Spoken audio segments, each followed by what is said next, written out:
Hello everyone, my name's Mark Soderstrom. Welcome to the very first edition of World Solar Challenge TV. Now over the next 7 days we'll bring you the very latest in solar powered vehicles from around the globe as they make the trek from Darwin in the north of Australia all the way down to Adelaide in the south. Now that's a 3,000 kilometre journey across outback Australia. Our cameras will be there every step of the way to keep you right up to date with all the action. Now there are 3 different classes of vehicles involved in the challenge. To tell you all about them, here's Tracy Kotsia. I'm here at the Hidden Valley Raceway on the eve of the 12th Bridgestone World Solar Challenge. 40 teams from 23 countries have spent the last few days preparing their cars before they attempt to cross the Australian outback, powered solely by the sun. But there's more to this challenge than getting to the finish line first. Well, right from the very beginning, it is primarily a design competition in search of the world's most efficient electric car. It's not about how fast you can go, it's about how far you can go. It's about energy management, it's about energy collection, and it's about energy deployment. And those 3 platforms really go to the heart of the future of electric cars, and clearly it's unlikely we'll be carrying solar panels around on our cars, maybe on the roof as a range extender or something like that. But at the heart, these electric cars could be powered by grid recharge, by hydrogen fuel cells, or indeed from solar cells that are on the roof of the house or the garage.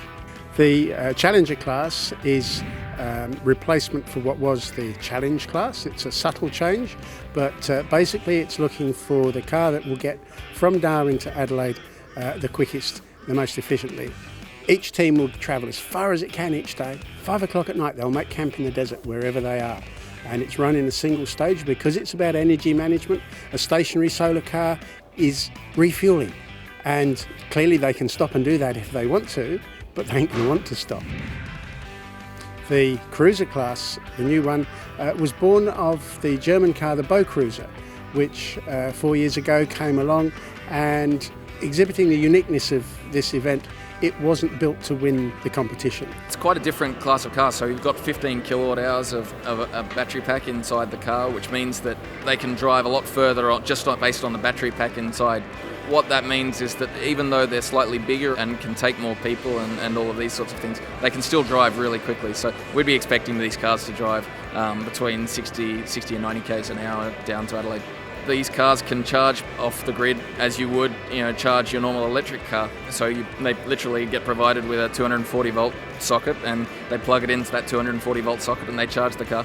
And the stages really allow the cars to stop and do that at various points during the race. So in Tennant Creek, Alice Springs and Coober Pedy, they'll be able to stop and charge their batteries from the grid.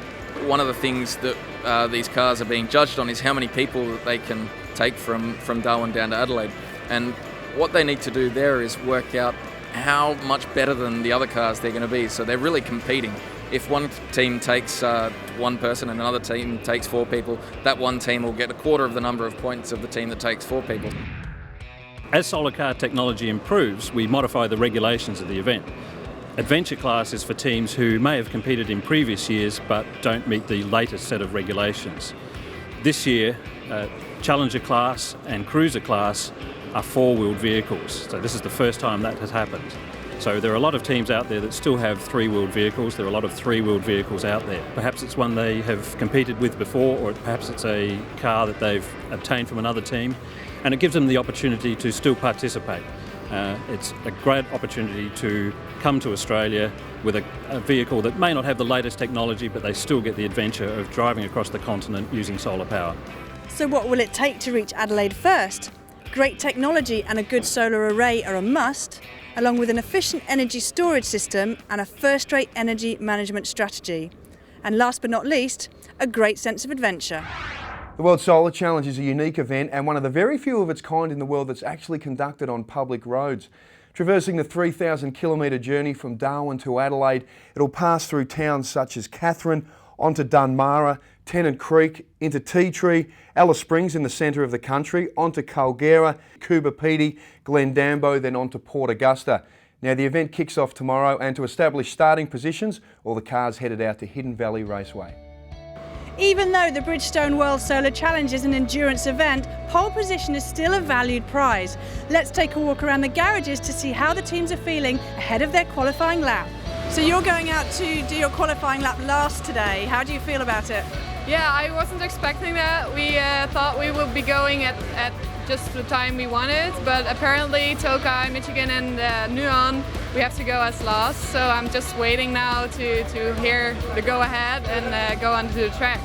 So does that put a little added pressure onto you?